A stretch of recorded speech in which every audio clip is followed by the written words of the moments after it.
Agapayan, kaagapay mo sa paglagong spiritual. Kumusta ka kaagapay? Ano man ang iyong pinagkakaabalahan sa mga oras na ito, sana samahan mo ako sa pag-aaral ng salita ng Diyos. Tayo magkakasamang muli sa loob ng 30 minuto. Ako po si Pastor Ronald Llobreras sa programang Agapayan. Dito lamang yan sa 702 DZES, FEBC, Radio TV, Agapay ng Sambayanan. Tayo po ay kasapi sa KBP, Kapisanan ng mga Broadcaster ng Pilipinas. Bigyan daan lang po natin ang isang announcement. Ang Project Elijah Missions Conference ay magkakaroon po ng libreng seminar na gaganapin dyan sa Anabaptist Mennonite Community Church. Dyan po yan sa Malbang, Pantabangan, Nueva Ecija. Bukas na po ito, December 21, 2025, kasabay ng kanilang pagdiriwang ng Kapaskuhan. At ang inyong lingkod po, ang kanilang magiging tagapagsalita. Magkita-kita po tayo dyan, mga kapatid at kaagapay, dyan po sa Anabaptist Mennonite Community Church, Malbang, Pantabangan, Nueva Ecija. Ito po ay sa pakikipagtulungan ng ating mga kamanggagawang Pastor Brian Carrasco, Pastor Joel De Leon, Pastor Crescendo Villa, Chairman Crescenciano Villa, and Sister Fatima or Gina Torres.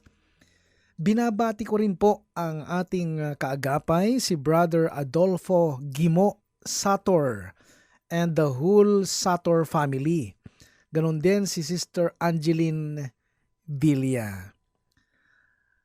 Ang Integrated Mennonite Churches Incorporated or IMC Northeast Luzon District sa pangunguna po ni Bishop Diomedes Eusebio ay magdiriwang din ng kanilang Christmas Program Fellowship. Bukas po, December 21, 2025, alas 6 po ng hapon, nagaganapin po dyan sa Barangay San Juan, Maria Aurora Province. At ang inyong lingkod pa rin po ang kanilang magiging tagapagsalita.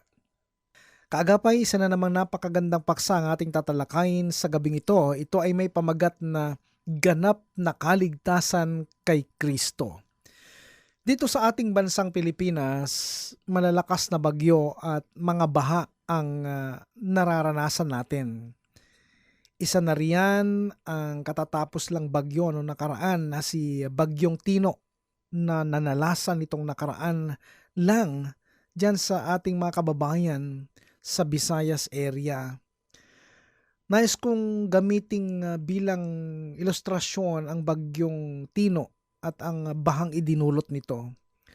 At dahil sa baha na dulot ni Tino, natatandaan ba ninyo na bukod sa mga nasawi, may mga nasawing mga kababayan natin, maraming mga tao ang gumawa ng paraan para makaligtas sa kapahamakan.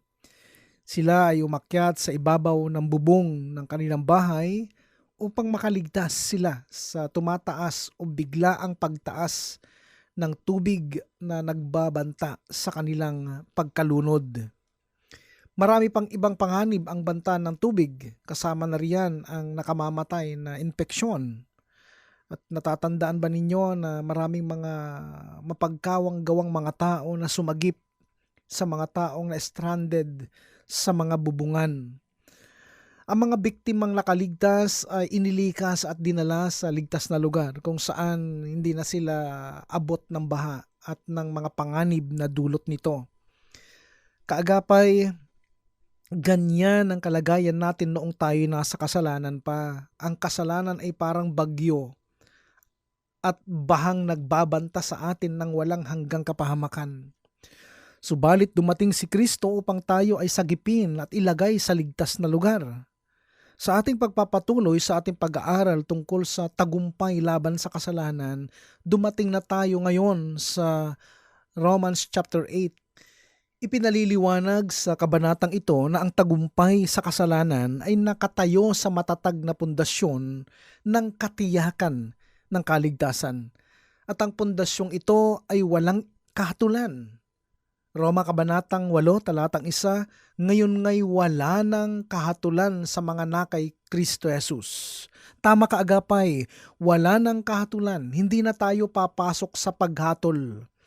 Pagkatapos na ating sampalatayanan at tanggapin si Kristo bilang ating sariling Panginoon at tagapagligtas, tayo ay sinagip mula sa banta ng kasalanan at isinampa sa ligtas na lugar sa piling ni Kristo sa isang matatag na relasyon sa Diyos na hindi na mapapatid.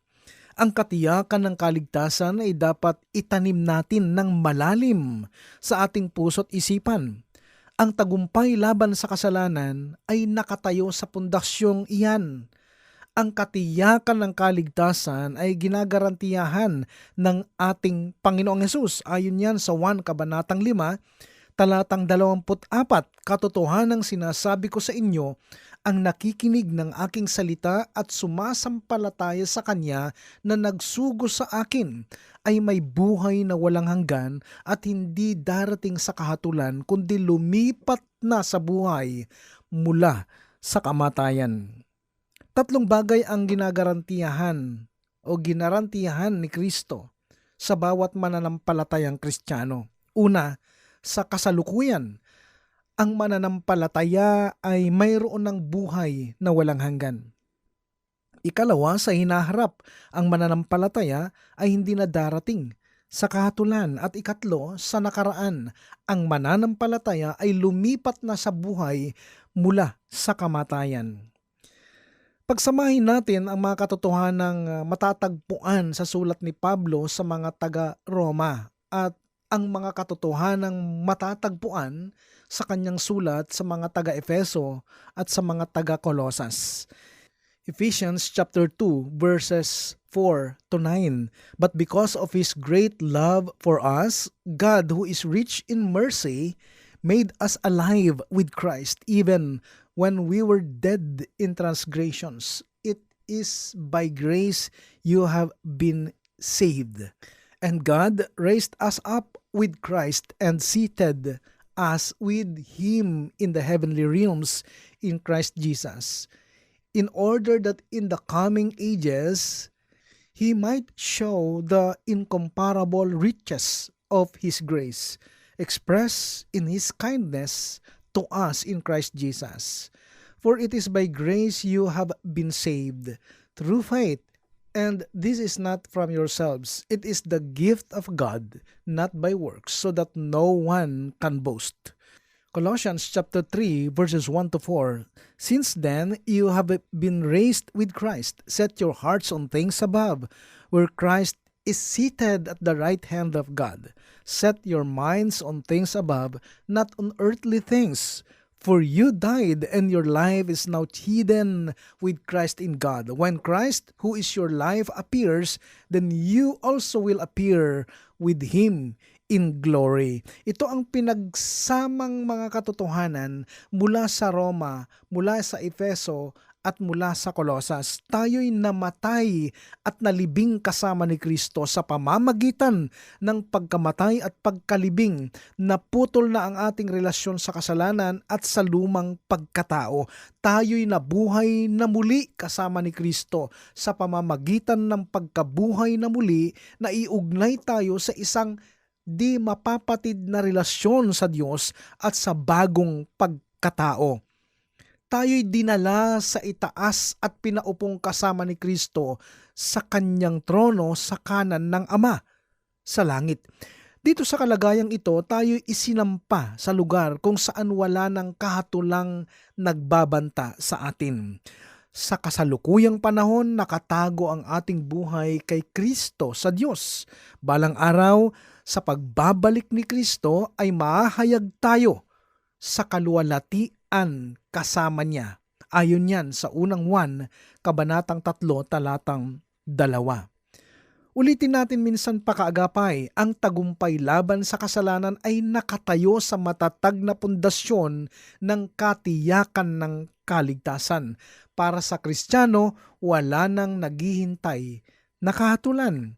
Ayon sa Kolosas Kabanatang 3 sa mga talatang 2 at 3, sa kasalukuyang panahon ang buhay Kristiyano ay nakatago kay Kristo doon sa Diyos at balang araw mahahayag ang Kristiyano sa pagbabalik ni Kristo.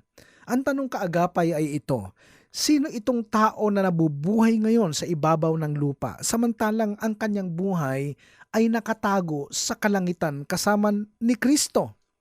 Diyan natin maunawaan ang sagot ni Apostol Pablo. Galatians chapter 2 verse 20, I have been crucified with Christ and I no longer live, but Christ lives in me. The life I now live in the body, I live by faith in the Son of God, who loved me and gave Himself for me. Sabi ni Pablo, hindi na ako nabubuhay. Si Kristo na ang nabubuhay sa akin at yan ang dapat sabihin ng bawat Kristiyano. Si Kristo, hindi ako. Yan ang lihim ng tagumpay laban sa kasalanan. Ang pamamaraan ay kautusan ng Espiritu ng buhay. Ang pamamaraan o method na ginagamit ng Diyos upang tayo ay bigyan ng tagumpay laban sa kasalanan ay sa pamamagitan ng pamamaraan ng kautusan ng Espiritu ng buhay na kay Kristo. Romans 8:2, because through Christ Jesus, the law of the Spirit who gives life has set you free from the law of sin and death. Sapagkat ang kautusan ng Espiritu ng buhay na kay Kristo Jesus ay nagpalaya sa atin mula sa kautusan ng kasalanan at kamatayan. May dalawang kautusan o batas na magkakontra sa isa't isa. Sa isang banda, naririyan ang kautusan ng kasalanan at kamatayan. Sa kabilang banda, naririyan ang kautusan ng Espiritu na kay Kristo Jesus. Ang kautusan o batas ng kasalanan at kamatayan ay yaong puwersa na humihila sa atin pababa tungo sa kasalanan at kamatayan. Ang puwersang ito ay kinakasangkapan niya ang makasalanang laman o lumang pagkatao, sinful flesh or old nature. Ang kautusan o batas ng Espiritu ng buhay ay yaong puwersa na humihila sa atin pataas tungo sa kabanalan at buhay. Ang puwersang ito ay inilagay sa loob natin noong tayo ay sumampalataya kay Kristo at tayo ay ipinanganak na muli. Ang puwersang ito ay walang iba kundi ang Espiritu Santo na inilagay ng Diyos upang manirahan sa loob natin. Sa pamamagitan ng puwersa ng Espiritu Santo ay mapagtatagumpayan natin ang puwersa ng kasalanan at kamatayan. Kung gayon, may dalawang uri ng tao. In Romans chapter 8 verse 4, in order that the righteous requirement of the law might be fully met in us who do not live according to the flesh but according to the Spirit, upang ang makatuwirang itinakda ng kautusan ay matupad sa atin na hindi lumalakad ayon sa laman kundi ayon sa Espiritu. Ang isang uri ay yaong taong lumalakad ayon sa laman. Ang taong ito ay pinaghaharian ng kautusan ng kasalanan at kamatayan. Sa ibang salita, ang taong ito ay nakay Adan. Ang pangalawang uri ay yung taong lumalakad ayon sa Espiritu. Ang taong ito ay pinaghaharian ng kautusan ng Espiritu Santo. Sa ibang salita, ang taong ito ay nakay Kristo. Ang Kristiyano ay lumipat na mula kay Adan at siya'y nakalakip na kay Kristo. Ang paglipat na ito ay isinagawa sa pamamagitan ng kamatayan, pagkalibing at muling pagkabuhay ni Kristo. Romans 8:3, for what the law was powerless to do because it was weakened by the flesh, God did by sending His own Son in the likeness of sinful flesh to be a sin offering, and so He condemned sin in the flesh. Kaagapay, noong hindi pa tayo sumasampalataya kay Kristo, tayo ay na kay Adan. Pagkatapos na tayo ay sumampalataya kay Kristo, tayo ay inilipat na kay Kristo. Dito papasok ang kahalagahan ng isipan. Ngayon, ang problemang dapat lutasin ng Kristiyano ay ito. Papaano siya makakalakad ayon sa Espiritu? At papaano niya maiiwasan ang paglalakad ayon sa laman? Ang lihim ng tagumpay ay matatagpuan sa wastong paggamit ng isipan. Ang sabi sa Roma Kabanatang 8 sa mga talatang 5-8, sapagkat ang mga ayon sa laman ay nagtutuon ng kanilang isipan sa mga bagay ng laman, subalit ang mga ayon sa Espiritu ay sa mga bagay ng Espiritu. Sapagkat ang kaisipan ng laman ay kamatayan, subalit ang kaisipan ng Espiritu ay buhay at kapayapaan. Sapagkat ang kaisipan ng laman ay pagkapuot laban sa Diyos, sapagkat hindi ito napapasakop sa kagustuhan ng Diyos, ni hindi nga maaari. At ang mga nasa laman ay hindi nakapagbibigay lugod sa Diyos. Ang lihim ng tagumpay ay kung saan nakatuon ang iyong isipan. Ano ang laman ng iyong isip? Ano ang iyong iniisip at binubulay-bulay sa tuwina? Kung kasalanan at mga hilig ng makasalanang laman ng iyong nasa sa isip, tiyak na iyan ang iyong gagawin. Kung kabanalan at ang mga bagay na banal na espiritu ang iyong nasa sa isip, tiyak na iyan din ang iyong gagawin. Ang sabi ng Panginoong Hesus sa Mateo Kabanatang 12 sa mga talatang 34 at 35, sapagkat sa kasaganaan ng puso ay nagsasalita ang bibig. Ang mabuting tao ay naglalabas ng mabubuting bagay mula sa kanyang mabuting kayamanan, at ang masamang tao ay naglalabas ng masasamang bagay mula sa kanyang masamang kayamanan.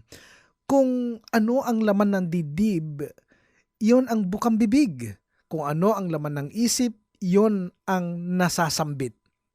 Alam mo kaagapay, nung unang panahon sa mga baryo sa probinsya, ang mga kababaihan ay nagdadala ng tapayan na nakapatong sa ulo nila. Kung minsan tubig ang laman ng tapayan, kung minsan ang laman ay suka, kung minsan naman ang laman ng tapayan ay gatas ng kalabaw. Ito ang isang tanong, kung may makakabangga sa iyo, habang daladala mo ang isang tapayan sa tuktok ng ulo mo, ano kaya ang matatapon o liligwak mula sa tapayan? Ang sagot, kung ano ang laman ng iyong tapayan, yon ang matatapon mula sa tapayan. Kung tubig ang laman, tubig din ang liligwak at tatapon. Kung sukang maasim ang laman, suka din ang liligwak at tatapon. Ang isipan at puso natin ay parang tapayan. Pinupuno natin ng sari-saring kaisipan ang ating puso't isipan. Kapag binangga tayo ng tukso ni Satanas, sa palagay nyo, ano kaya ang liligwak at tatapon mula sa ating puso't isipan? Kung mabubuting kaisipan ang nasa loob natin, iyon din ang lalabas sa ating salita at gawa. Kung maruruming kaisipan ang nasa loob mo o nasa loob natin, yun din ang lalabas sa ating salita at gawa. Kaya lubhang napakahalaga ang tamang paggamit ng ating isipan. Lubhang napakahalaga kung ano ang inilalagay natin sa loob ng ating puso't isipan. Dahil dito, napakahalaga ang sabi sa Aklat ng Mga Awit, Kabanatang 119, talatang 9, at sa talatang 11. Paano pananatilihing dalisay ng kabataan ang kanilang daan? Sa pamamagitan ng pag-iingat nito ayon sa iyong salita. Sa talatang 11, iningatan ko ang iyong salita sa aking puso upang wag akong magkasala laban sa iyo. Ganon din kaagapay ang sabi sa Colossians chapter 3 verse 16, let the message of Christ dwell among you richly as you teach and admonish one another with all wisdom through psalms, hymns, and songs from the Spirit, singing to God with gratitude in your hearts. Kaagapay, ang isang mabisang kasangkapan laban sa mga tukso at kasalanan ay ang pagsasaulo ng salita ng Diyos. Tuwing nagsasaulo tayo ng salita ng Diyos, pinupuno natin ang ating puso't isipan ng mga banal at mabubuting bagay. At habang napupuno ang ating puso't isipan ng salita ng Diyos, nililinis naman tayo ng Espiritu Santo mula sa karumihan ng kasalanan. May isang prinsipyo ang isipan ng tao na makatutulong sa atin sa pagtalo sa mga tukso at kasalanan. Isang bagay lamang ang pwede nating isipin sa bawat sandali. We can only think of one thing at a time. Kaagapay, subukan niyong isipin ng sabay-sabay ang dalawang bagay. Mahihirapan kayo. Ito ang prinsipyo ng pagsasaulo ng salita ng Diyos. Tuwing darating sa inyo ang tukso at pilit na ipapasok ni Satanas ang masamang kaisipan, isipin ninyo kaagad ang salita ng Diyos. Bigkasin ninyo ang isang talata na inyong sinasaulo at magugulat kayo. Hindi makakapasok ang masamang isip sa inyo kung pinupuno ninyo ang iyong puso't isipan ng salita ng Diyos. Bilang pagtatapos, balikan natin ang ating pinag-aaralan ngayon. Una, pundasyon ng tagumpay, katiyakan ng kaligtasan. Wala ng kahatulan para sa Kristiyano. Pangalawa, pamamaraan ng tagumpay, kautusan ng Espiritu ng buhay. At pangatlo, kahalagahan ng pagsasaulo ng salita ng Diyos. Ngayon, ang tanong ko sa iyo kaagapay ay ito. Ano ang madalas mong ilagay sa iyong puso't isipan? Salita ng Diyos ba o makamundong kaisipan? Ito ang ating pangwakas na hamon sa pag-aaral na ito. Magsimula tayo ngayon, magsaulo tayo ng salita ng Diyos. Punuin natin ng salita ng Diyos ang ating mga puso at isipan. Simulan natin sa pamamagitan ng pagsasaulo. Apo pwede magsimula ka sa Galatians chapter 2 verse 20. I have been crucified with Christ and no longer live but Christ lives in me. The life I now live in the body, I live by faith in the Son of God who loved me and gave Himself for me. Ako'y ipinakong kasama ni Kristo at hindi na ako nabubuhay, kundi si Kristo ang nabubuhay sa akin at ang buhay na ikinabubuhay ko ngayon sa laman ay ikinabubuhay ko sa pamamagitan ng pananampalataya sa anak ng Diyos na nasa akin ay nagmahal at nagbigay ng kanyang sarili dahil sa akin. Amen. Diyan magtatapos kaagapay ang ating pag-aaral sa gabing ito sa paksang may pamagat na ganap na kaligtasan kay Kristo. At muli kitang inaanyayahan sa susunod na Sabado sa kapareho-reng oras, 7:30 to 8 ng gabi. Kaagapay, kung mayroon kang katanungan or any concern with regards to our topic today, maaari ka magpadala ng iyong mensahe sa 702 DZAS FEBC Facebook page or mag-text ka sa cellphone number 0999-223-5668. Ako po ay pansamantalang nagpapaalam, Pastor Ronald Llobrera po, sa programang Agapayan. Pagpalain ka ng Panginoong Hesus. Agapayan, kaagapay mo sa paglagong spiritual.